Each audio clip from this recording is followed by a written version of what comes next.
Hello viewers, আসসালামু আলাইকুম। আজকে আমরা তৈরি করব তালমোহন পিঠা। তো চলুন রেসিপি ভিডিওটি শুরু করা যাক।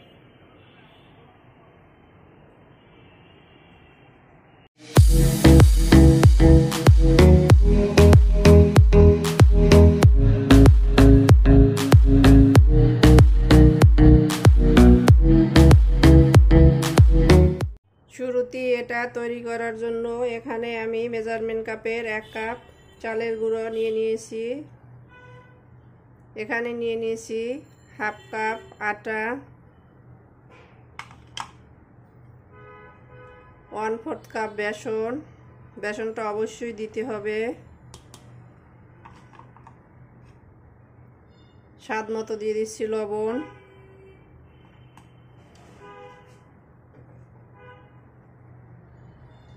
এখানে নিয়ে নিয়েছি মেইন উপকরণ তালের পাল্প। এটা আমি অল্প অল্প করে এর ভিতরে দিব আর নেড়ে নিব। সব উপকরণগুলো আগে একটু মিক্স করে নিলাম।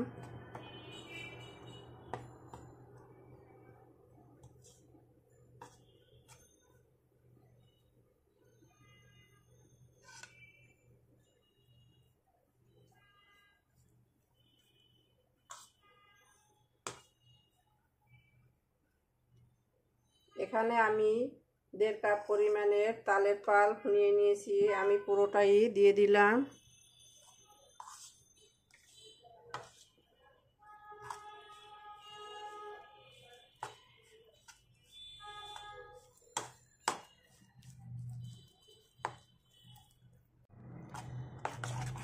দেখতেই পাচ্ছেন আমি এটাকে ভালোভাবে নেড়ে একটা মসৃণ ডো তৈরি করে নিয়েছি। এটার ঘনত্বটা এমন হবে যে উপর থেকে ছেড়ে দিলে খুব সহজে ডুবে যাবে না, এবার উঁচু উঁচু থাকবে। তো আমাদের এটা মোটামুটি তৈরি হয়ে গেছে। এখন আমি এটাকে রেস্টে রেখে দিব 30 মিনিটের জন্য। তো ফিরে আসছি 30 মিনিট পরে। ফিরে এলাম 30 মিনিট পরে। ঢাকনাটা তুলে নিচ্ছি।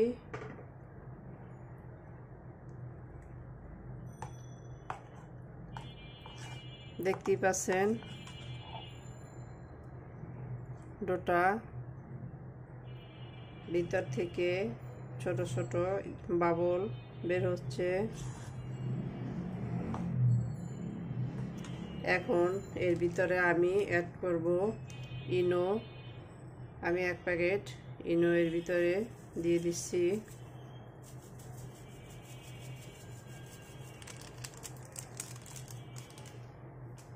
ইনোটা আপনাদের হাতের কাছে না থাকলে আপনারা বেকিং পাউডার, বেকিং সোডা সামান্য পরিমাণে দিয়ে দিবেন। এটাকে ভালো করে মিক্স করে নিচ্ছি। এই ইনোটার জন্য এটা টেস্টটাও কিছুটা বেড়ে যাবে আর ফুলকো হবে।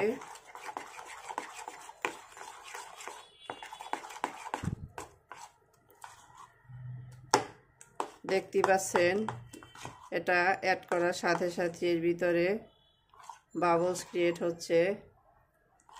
এই যে ডোটা দেখি বোঝা যায়।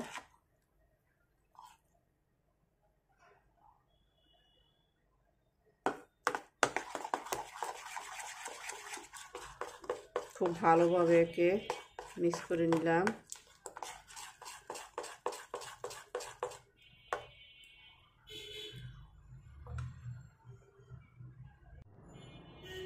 এখন এর ভিতরে দিয়ে দিব 1 চামচ ঘি।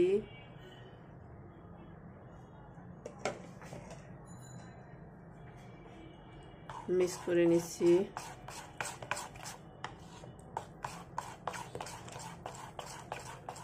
এতে করে পিঠার থেকে খুব সুন্দর একটা স্মেল বের হবে।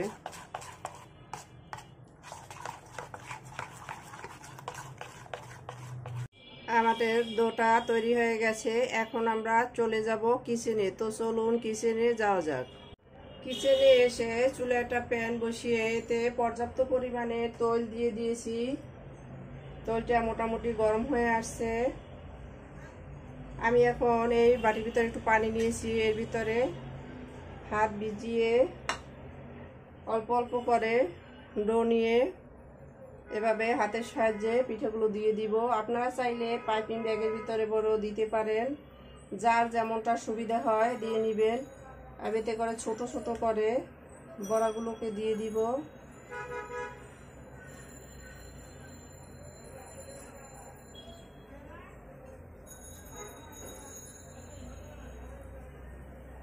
কেউ চাইলে চামিচ দিয়েও দিতে পারেন, যার যেমনটা সুবিধা হয়।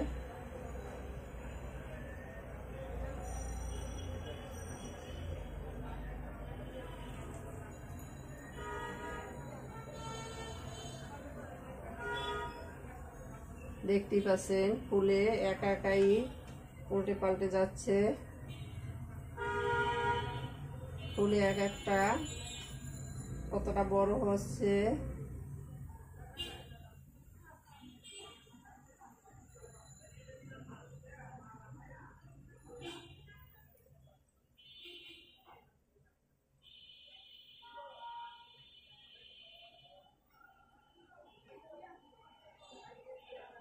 আমি একত্রে অনেকগুলো দিয়ে দিলাম।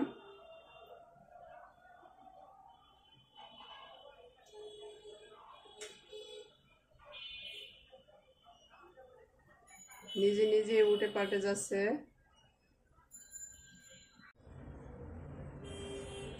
এখন আমি হালকা হাতে একটু নেড়ে দিব, যাতে করে চারপাশে একইভাবে কালার আসে।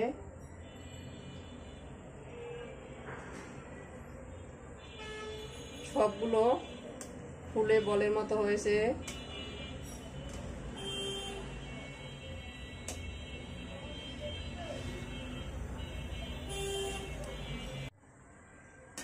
এগুলোকে আমি এখন তুলে নিব। আমি পিঠাগুলোকে ডাবল ফ্রাই করব, তাই অবস্থাতেই তুলে নিচ্ছি।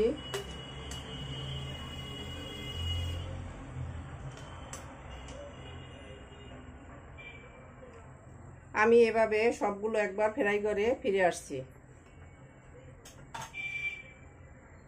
আমাদের সবগুলো পিঠা একবার ফ্রাই করা হয়ে গেছে। এখন আমি চুলায় শিরাটা তৈরি করে নিব। এতক্ষণে এই পিঠাগুলো ঠান্ডা হতে থাক। চুলায় একটা প্যান বসিয়ে মেজারমেন্ট কাপের 1 কাপ গুড় দিয়ে দিয়েছি, এতে হাফ কাপ পরিমাণে পানি দিয়ে দিচ্ছি।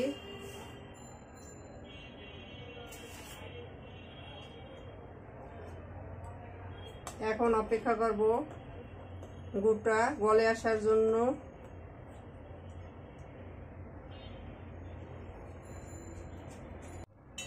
আমাদের গুড়টা গলে আসছে, দেখতেই পাচ্ছেন।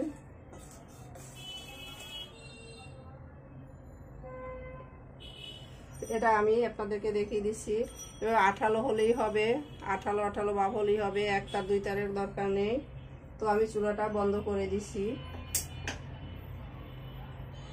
আমাদের গুড়ের শিরা রেডি। এখন আমি এর ভিতরে দিয়ে দিচ্ছি 1 চামচ ঘি।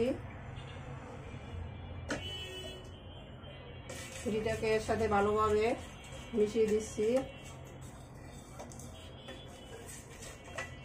এতে করে পিঠা থেকে খুব সুন্দর একটা স্মেল বের হবে। আমাদের পিঠাগুলো ঠান্ডা হয়ে গেছে। এখন আমি দ্বিতীয়বার এগুলোকে ফ্রাই করব। তো কিচেনে এসে চুলাটা আবার জ্বালিয়ে দিয়েছি। তৈলটা গরম হয়ে আসছে, পিঠাগুলো দিয়ে দিচ্ছি।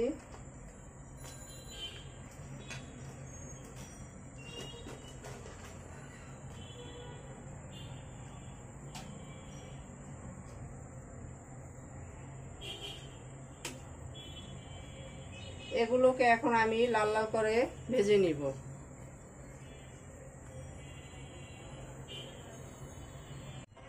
আমাদের পিঠাগুলো দেখতে পাচ্ছেন লাল লাল করে ভাজা হয়ে গেছে।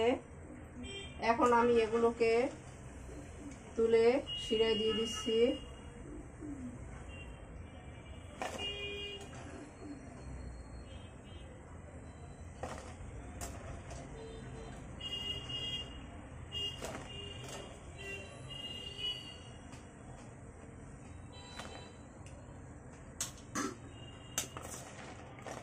একইভাবে আমি সবগুলো পিঠা ফ্রাই করে এভাবে লাল লাল করে শিরায় দিয়ে দিব। সবগুলো পিঠা আমি এই শিরার ভিতরে দিয়ে দিয়েছি, দেখতেই পাচ্ছেন। এখন আমি এটাকে ঢাকনা দিয়ে রাখবো 30 মিনিটের জন্য। তো ঢাকনা দিয়ে দিচ্ছি, ফিরে আসছি 30 মিনিট পরে। ফিরে এলাম 30 মিনিট পরে, ঢাকনাটা তুলে নিচ্ছি। দেখতেই পাচ্ছেন আমাদের পিঠাগুলো শিরাটাকে মোটামুটি শুষে নিয়েছে। এখন আমি এই শিরা থেকে পিঠাগুলোকে সেকে তুলে নিব। শিরা ঝরিয়ে পিঠাগুলোকে আমি তুলে নিয়ে সার্ভ করে নিলাম। দেখতেই পাচ্ছেন কতটা অসাধারণ হয়েছে। আমাদের রেসিপি ভিডিওটি ফলো করে আপনারাও তৈরি করে দেখবেন। কমেন্ট সেকশনে জানিয়ে দিবেন কেমন হয়েছিল আমাদের রেসিপি ভিডিওটি। লাইক, কমেন্ট, শেয়ার, সাবস্ক্রাইব করে আমাদের পাশে থাকবেন। আল্লাহ হাফেজ।